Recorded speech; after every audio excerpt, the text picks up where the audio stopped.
Como vocês podem ver nos gráficos na tela, o presidente Trump enviou muito poderio naval e fuzileiros navais para perto da Venezuela. Essa região está esquentando muito rápido e poucas pessoas estão prestando atenção. Temos o cruzador lança-mísseis United States Ship Lake Erie, o destroyer lança-mísseis United States Ship Samson, o destroyer lança-mísseis United States Ship Gravely, o destroyer lança-mísseis United States Ship Jason Dunham e o United States Ship Newport News, submarino de ataque rápido.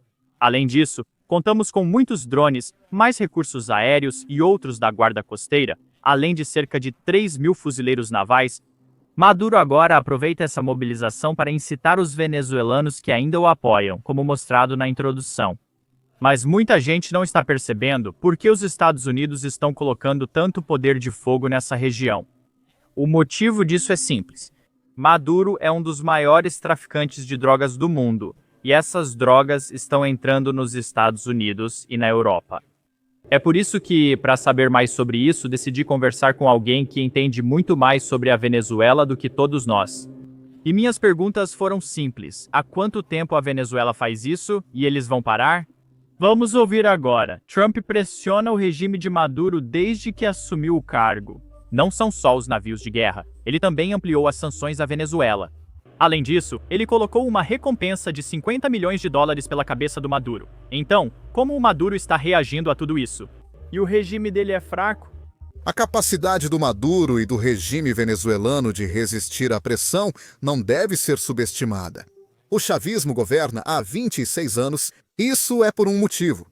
Eles construíram um Estado totalitário que controla todos os aspectos, todas as partes da sociedade. Maduro assumiu o poder em 2013, Chávez também foi presidente e ambos eram ditadores. É importante dizer, ele assumiu o poder em 1999. Ele venceu uma eleição e depois construiu um regime, um Estado totalitário. Depois que ele faleceu, Maduro assumiu o poder em 2013. Ele sobreviveu a protestos massivos em 2014, 2017, 2019, 2024 e 2025. Também vimos protestos. Ele sobreviveu às sanções econômicas e até a levantes militares, especificamente em 30 de abril de 2019. Então, no ano passado, ele conseguiu roubar uma eleição, mesmo tendo apenas o apoio de 30% da população venezuelana, mas hoje a situação parece um pouco diferente. Parece que, pelo menos, esse tipo de pressão é algo que Maduro e a Venezuela nunca viram antes. Sabe, estamos falando sobre a Axios, que na verdade estava relatando que nunca vimos, ou que os Estados Unidos da América nunca estiveram tão perto de um conflito direto com a Venezuela. E, claro, isso diz muito sobre o que está acontecendo. Estamos falando de 3 contratorpedeiros, um porta-aviões, um submarino nuclear. Isso, na verdade, custa cerca de 13 bilhões de dólares para mobilizar esses equipamentos para tentar combater os cartéis. Então, o regime de Maduro é forte? Sim, é. É controlado pelos exércitos, é um narco-estado. Eles ainda estão no poder não pelo consentimento do povo venezuelano, mas por terem construído um estado totalitário. Se você protesta contra o regime, pode ser preso ou morto. Eles controlam as redes sociais. Se você tuitar algo que não gostam, eles te perseguem. Só de ter essa conversa, a conversa que você e eu estamos tendo agora. Se estivéssemos na Venezuela, nós dois estaríamos em risco. Se eu estivesse na Venezuela, estaria preso. Podemos falar disso depois. Tenho um primo que foi preso. Então eles criaram um governo enorme, gigantesco. Um estado totalitário que não permite liberdades individuais, que não permite liberdade individual e que só se sustenta pela força. Então, as ações que o governo Trump e o governo dos Estados Unidos vêm implementando nos últimos dias são sanções diplomáticas, sanções econômicas, pressão política. Mas até mesmo movimentos militares são um novo episódio, ou um novo capítulo nesse conflito que é tão particular, que é tão importante. Precisamos entender que, infelizmente, o regime de Maduro é muito forte. Ele dorme melhor hoje do que há 1, 2 ou 5 anos? Não. Na verdade, o governo dos Estados Unidos está oferecendo 50 milhões de dólares por informações que possam levar à sua prisão. Claro, isso cria incentivos para as pessoas ao redor de Maduro traírem ele.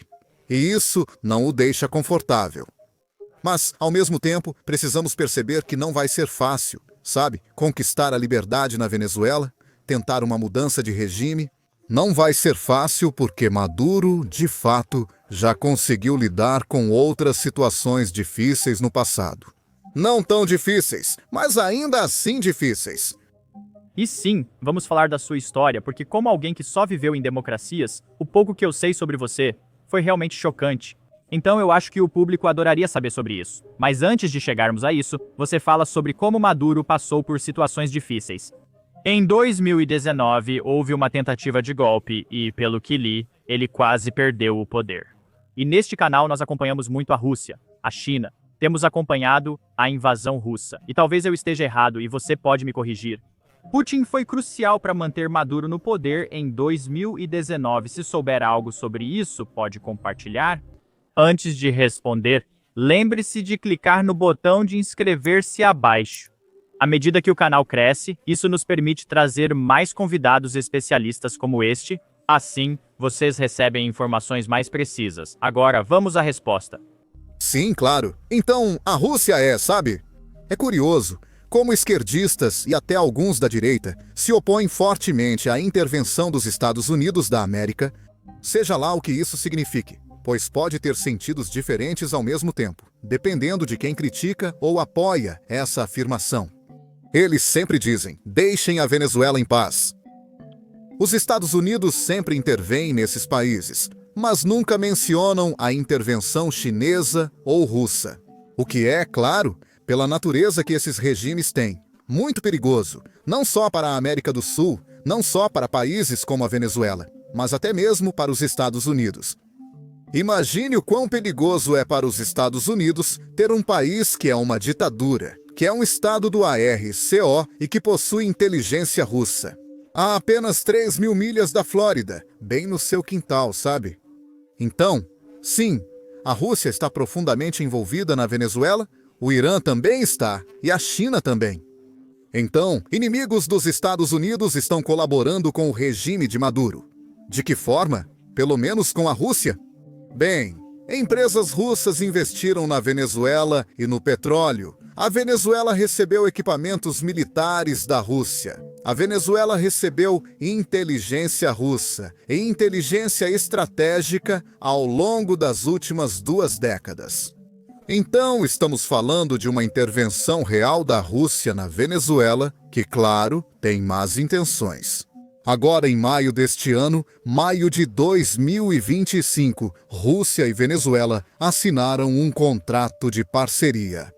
Então, é mais importante do que nunca, especialmente por causa do conflito que temos na Europa Oriental, que os Estados Unidos entendam que esta é a nossa área de influência. Os Estados Unidos não deveriam permitir que a Rússia tivesse tanto poder e controle na Venezuela. E não é só a Rússia. Como mencionei, é também a China, por exemplo. A China tem emprestado à Venezuela mais de 60 bilhões de dólares nos últimos anos. E o dinheiro que a Venezuela devolve para a China, não em espécie ou dinheiro de fato, mas em petróleo. Então, imagine como a Venezuela é importante para a Rússia. Então, se queremos que os Estados Unidos da América sejam mais fortes, se realmente acreditamos nos valores ocidentais, se entendemos que, mesmo não tendo um sistema ou governo perfeito, ainda somos muito melhores do que o sistema que a Rússia tem ou do que a China promove. Também é importante entendermos que devemos dominar essa área, essa região. E para aqueles que estão me ouvindo, que provavelmente agora me acusariam de ser um neoconservador, ou de estar pedindo intervenção dos Estados Unidos da América, acho que é do interesse dos Estados Unidos da América, não por uma questão de autossacrifício, encontrar uma solução na Venezuela. Se você quer um Estados Unidos da América mais seguro, se você quer um hemisfério ocidental mais seguro, é claro que precisa tentar neutralizar um regime que é um estado anárquico e que está operando, colaborando com seus maiores inimigos. Isso faz sentido. E agora eu não sei se eu sei. Recebemos alguns relatos de que a Rússia pode estar fornecendo à Venezuela seu novo míssil, o míssil Oruching, mas parece que isso pode não ser verdade. Gostaria de saber se você tem mais informações sobre apoio adicional da Rússia à Venezuela desde que Trump assumiu o cargo. Sim, então é um boato. Não foi confirmado, mas eu não ficaria surpreso. Você sabe, a Rússia, não só agora sob Putin, até mesmo a União Soviética, nós sabemos os laços que eles tinham com Cuba. Eles são perigosos justamente por serem muito inteligentes. Eles entendem que ao terem aliados nesta parte do mundo, nesta região, é uma maneira de mostrar força e demonstrar poder contra os Estados Unidos. E um erro que eu acho que cometemos, ou que os Estados Unidos, ambos os partidos, às vezes cometeram, é subestimar o impacto que isso poderia ter. Não se trata só de drogas, embora sejam parte importante. Não são só organizações criminosas como a Trinaragua, agora nos Estados Unidos da América, que já matou americanos. Falamos até de inteligência. Imagine, em um conflito futuro, ter algo a 4.800 quilômetros ou só 145 quilômetros de distância. Quando falamos sobre Cuba, um país que é aliado dos seus maiores inimigos, sabe? Então eu realmente não tenho essa informação para confirmar. Mas o que eu posso te dizer é que, com certeza, a Rússia enviou equipamentos militares à Venezuela.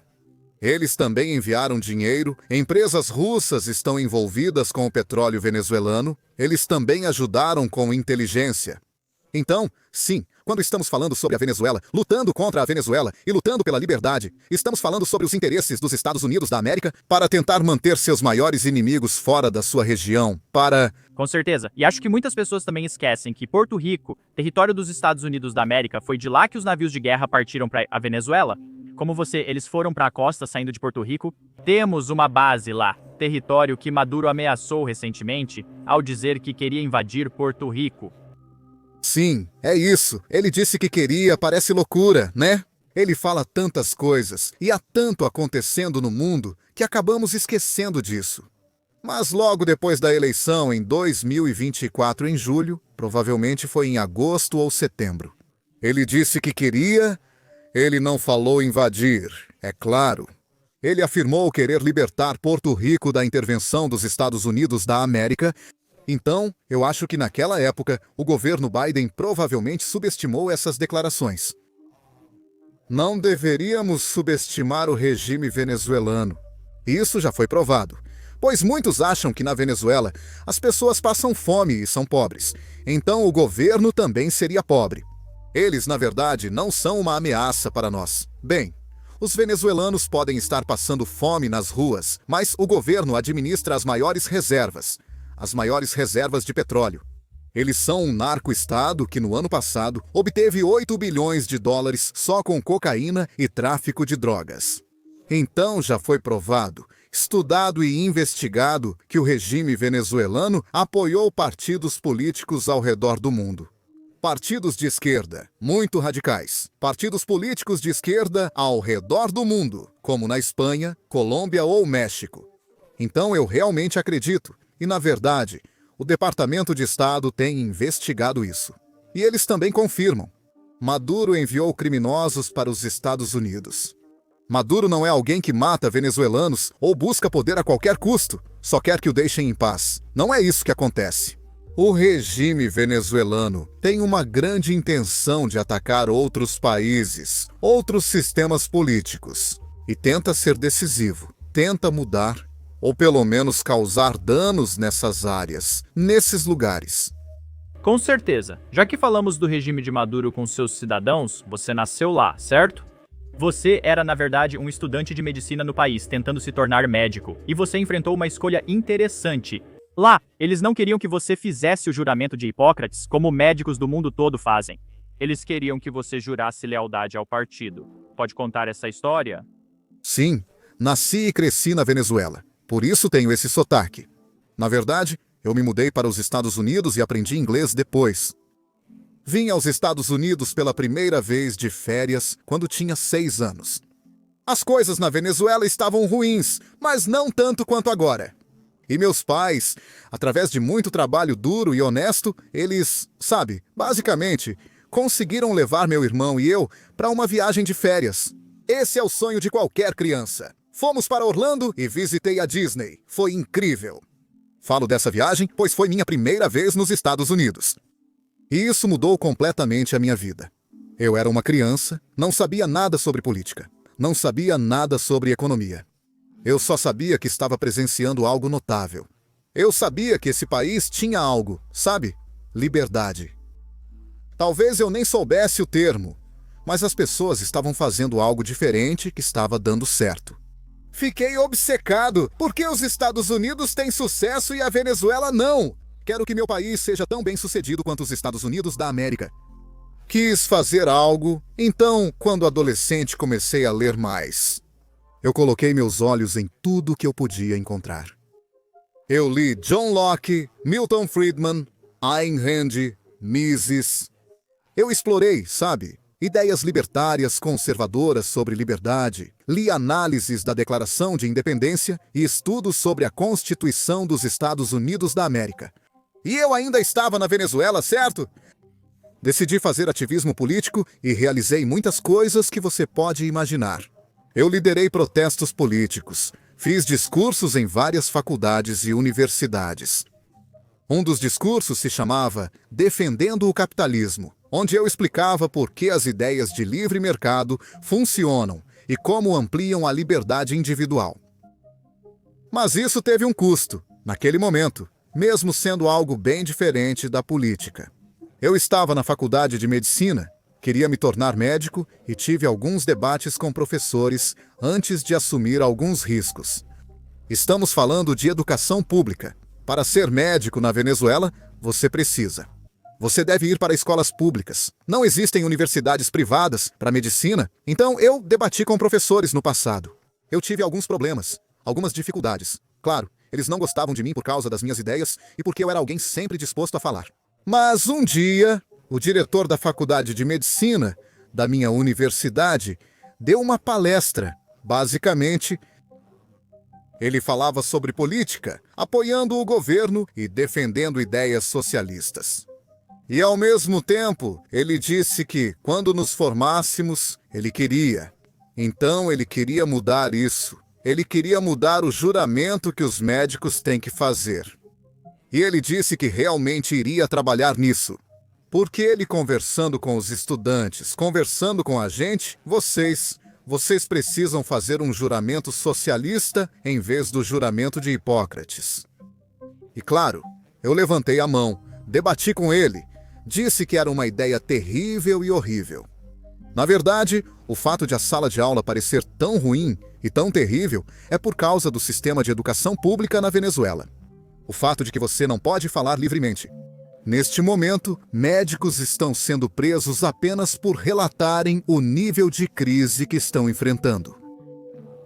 Quando crianças passam fome, comecei a debater com ele sobre política. Ele parou e disse: "Você está expulso da faculdade." Então, ele me levou para o escritório dele, onde disse: "Este é um socialista na Universidade Chavista. Se você não gosta, vá para Harvard." Claro, sendo completamente e totalmente sarcástico comigo. E ele realmente mandou a Guarda Nacional atrás de mim.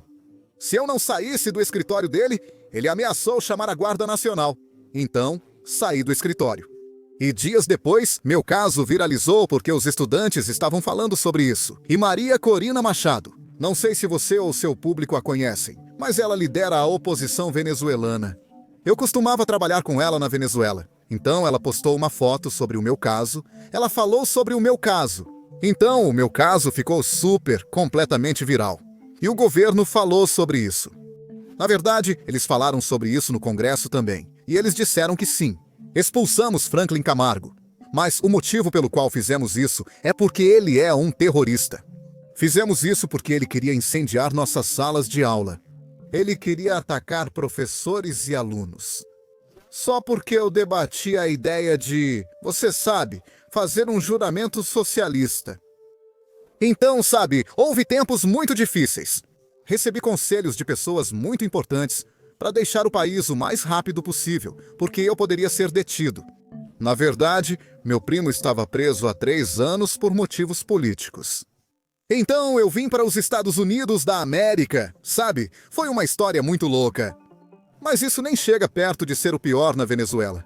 Na verdade, a minha história teve um final feliz. Os venezuelanos agora estão lidando com um monstro real, muito perigoso. Um governo que vai atrás de você se você faz uma camiseta e tenta vendê-la, se ela tem uma mensagem política contra o governo. Um governo que vai atrás de você se você tuitar um meme que faz piada sobre Maduro. Estamos lidando com um governo totalitário. E quando falo sobre a importância que os Estados Unidos deveriam ter para tentar parar esse regime, não digo isso apenas porque quero ver o país onde nasci e cresci livre. Como você pode perceber, tenho um profundo amor pelos Estados Unidos e me assimilei à sua cultura e sistema. E, na verdade, minha lealdade agora é aos Estados Unidos, que abriram suas portas para mim e me deram liberdade, certo? E é por isso que eu realmente apoio a máxima pressão sobre o regime de Maduro. Porque eu entendo que os Estados Unidos da América vão sair ganhando. Na verdade, a vida dos americanos vai melhorar se houver uma mudança de regime na Venezuela, se houver liberdade na Venezuela. Eu realmente acredito nisso. Que bom ver que você está seguro e protestando contra o regime venezuelano. Sei que você quer falar sobre a eleição para prefeito de Nova York, não sei se estou dizendo certo. E você está vendo um dos candidatos democratas, Zoran Mandani, e acha que algumas das políticas, como o supermercado que ele quer que o governo administre, não estão certas? Você pode compartilhar o que está vendo e qual alerta tem para o público? Sim, Zoran Mandani. Ele venceu as primárias em Nova York, então é muito provável que ele se torne o próximo prefeito. Agora, deixe-me começar com isto. Provavelmente ele não vai destruir Nova York completamente, porque estamos falando de uma cidade muito icônica. Ele não vai destruir o país porque ele vai ser apenas um prefeito, ele vai ter poder limitado. O mais perigoso sobre ele não é apenas causar problemas e piorar a qualidade de vida dos nova-iorquinos. Mas ele está criando um movimento político que normaliza ideias perigosas, anti-americanas e imorais. Então ele está falando sobre isso. Ele até já falou a favor de tomar os meios de produção, nacionalizar os meios de produção. Chávez também falou sobre isso na Venezuela. E ele fez isso. É muito perigoso, é totalitário, vai contra os direitos de propriedade e não funciona. Isso não traz prosperidade. Ele está falando sobre congelar o controle de aluguel. Ele quer controlar os preços. Isso não funciona. Para preços caírem, é preciso construir mais. Você precisa criar incentivos para empresas privadas, corporações privadas construírem mais. Então você tem. Isso ajuda, é claro, a oferta e a demanda, e as pessoas conseguem pagar por moradia. Você precisa tentar controlar a inflação gastando mais, produzindo mais, gastando menos, produzindo mais. Então, essas são as políticas que você precisa adotar. Mas ele está prometendo congelar os preços dos aluguéis, o que destruiria a indústria da construção civil. E isso também aconteceu na Venezuela. Ele quer construir moradias populares. Você não quer que o governo construa casas. Essa não é responsabilidade do governo. O governo deve facilitar ao máximo a construção de moradias por entidades privadas. Quando o governo constrói casas, a qualidade é ruim. Eles vão gastar muito dinheiro e, no final, só vão te dar uma casa se você apoiar o governo. Isso também aconteceu na Venezuela. Então o governo não consegue nem administrar um Detran de forma eficiente. Por que você gostaria que o governo gerenciasse um supermercado? Essa é uma ideia perigosa. Sempre dizemos, tanto na esquerda quanto na direita, que não confiamos em políticos nem no governo. Eles são corruptos e não apoiam o povo. Ok? Por que você quer dar aos políticos o controle sobre sua alimentação? Por que você quer dar aos políticos o poder de fornecer moradia? Para cobrir suas necessidades básicas, se realmente deseja isso, você quer um governo o menor possível. E isso cria o ambiente que te dá a liberdade de trabalhar pelas suas próprias coisas. Mandani é socialista, sim, ele propõe políticas socialistas. Ele está propondo as mesmas coisas que foram aplicadas na Venezuela. Sim, ele está. Porque a Venezuela é um governo totalitário que é muito moral. Mas o motivo pelo qual as pessoas estão morrendo de fome não é só porque não há liberdade de expressão. Amo a liberdade de expressão, essencial para uma sociedade livre. E não importa se a economia está boa ou ruim, nós precisamos de liberdade de expressão. Mas as crianças passam fome não por falta de liberdade de expressão. É por falta de oportunidades, é por causa da inflação, é por falta de comida, é por causa da escassez. Isso foi criado por políticas socialistas. Estou dizendo isso e fazendo essa distinção porque, às vezes, as pessoas acham que todo colapso é apenas falta de liberdade de expressão. Não, a liberdade de expressão é a mais importante. Mas políticas socialistas foram, de fato, aplicadas na Venezuela. E outra coisa que Mamdani falou, taxar os ricos e bilionários, não deveriam existir. Algumas pessoas acham isso bom. Talvez você seja jovem e não possa pagar moradia agora. Você tem empréstimos estudantis, se sente pessimista em relação ao futuro e tem motivos para se sentir pessimista em relação ao futuro. Mas os motivos pelos quais as coisas não estão indo na direção certa não são por falta de mercados livres. Desculpe, não é por causa de mercados livres demais, não é porque o governo é pequeno demais. Na verdade, ao longo dos anos, os Estados Unidos, especialmente Nova York, criaram um grande estado de bem-estar social. Isso dificulta. E também um código tributário que dificulta que os investimentos criem valor, que produzam valor. E tem um sistema tão regulado, onde o governo é tão grande, que está dificultando a vida de todos. Então ele está dizendo que bilionários não deveriam existir. Isso soa bem para algumas pessoas.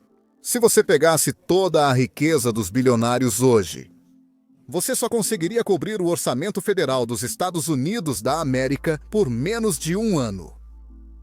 Pode parecer bom dizer que bilionários não deveriam existir. Isso vai melhorar sua vida, mas na verdade não melhoraria sua vida. Então sim, Mamdani é um socialista. Ele está promovendo as mesmas políticas que Chávez está promovendo. Ele pode não ser anarquista. Ele pode não ser anarquista. Ele pode não criar necessariamente um Estado super totalitário. No entanto, as políticas dele, com certeza, destruiriam a economia da cidade de Nova York. Ele pode não conseguir porque seu poder será limitado. Mas o fato de que ele está criando um movimento político que diz que tudo bem, bilionários não deveriam existir. Precisamos nacionalizar os meios de produção, precisamos ir atrás das empresas, precisamos congelar os preços dos aluguéis. Esse fato em si é muito perigoso e precisamos lutar contra isso. Porque não é só a Venezuela, foi também a Alemanha Oriental, foi a Coreia do Norte, foi a China de Mao, foi Cuba, foi a Coreia do Norte. O contrato está aí. As economias de livre mercado têm produto interno bruto per capita 10 vezes maior que as socialistas. A Venezuela passou de ser a quarta maior economia nos anos 1950, para agora ter a maior crise de refugiados do hemisfério ocidental. Então, o que precisamos fazer é abraçar a liberdade. Devemos abraçar os valores americanos, o capitalismo, os mercados livres e a livre iniciativa. E precisamos lutar contra ideias socialistas coletivistas que querem destruir a América e querem destruir nossas liberdades, porque isso é outra coisa. O socialismo vai contra a liberdade individual, porque é uma doutrina. É uma filosofia política que busca a igualdade acima da liberdade. Sam, nós somos diferentes, com origens e sonhos distintos. Provavelmente discordamos em algumas coisas e tudo bem, e vamos tomar decisões diferentes. Se somos diferentes e livres, teremos resultados diferentes, e tudo bem. Resultados diferentes não são ruins. O ruim é a pobreza, e para combatê-la é preciso liberdade. Você precisa de capitalismo. Com certeza, muitas pessoas de fora do Texas, principalmente de Porto e quem é do Texas. Veja Austin, onde os aluguéis caíram 20% no último ano. Como o governo aprova mais prédios e condomínios, a oferta cresce e os preços caem. Aqui em Houston também está acontecendo, embora menos que em Austin. Oferta e demanda. Oferta e demanda. É bem básico. Na verdade, é mais básico e fácil do que as pessoas realmente pensam. Com certeza. E eu te agradeço muito pela sua gentileza. Muito obrigado por compartilhar todas as informações que você tem. Vou deixar seu Twitter aqui. Quer divulgar mais algum contato para o público? minha conta no Instagram. Eu sou muito ativo lá também. E, bom, obrigado, Sam. Foi um prazer. E espero que você tenha um bom dia. Obrigado. Igualmente. Se você está preocupado com como a inteligência artificial está mudando tudo, empregos, indústrias, educação, até mesmo a economia, você não está sozinho. De acordo com um relatório da Universidade Rutgers, 7 em cada 10 trabalhadores dos Estados Unidos da América dizem que estão muito ou um pouco preocupados com o uso de inteligência artificial pelos empregadores. 3 em cada 10 temem perder totalmente seus empregos, sentimento compartilhado até por especialistas. Estudos indicam que, até 2030, a inteligência artificial automatizará 30% dos empregos e substituirá 44% dos trabalhadores. É por isso que você precisa prestar atenção se quiser evitar se tornar uma vítima. Por isso, fiz recentemente um vídeo no YouTube explicando o que acontece nos bastidores. Como as pessoas se preparam não só para sobreviver, mas também para aproveitar a revolução da inteligência artificial. Não se trata de se tornar um programador ou criar o próximo ChatGPT. Trata-se de identificar onde está a real vantagem com a evolução da inteligência artificial e como pessoas comuns já usam isso para construir carreiras mais seguras. Se você está se sentindo incerto sobre o futuro, ou está apenas curioso sobre quais são suas opções, assista a esse vídeo aqui no YouTube clicando no link na descrição ou no card na sua tela.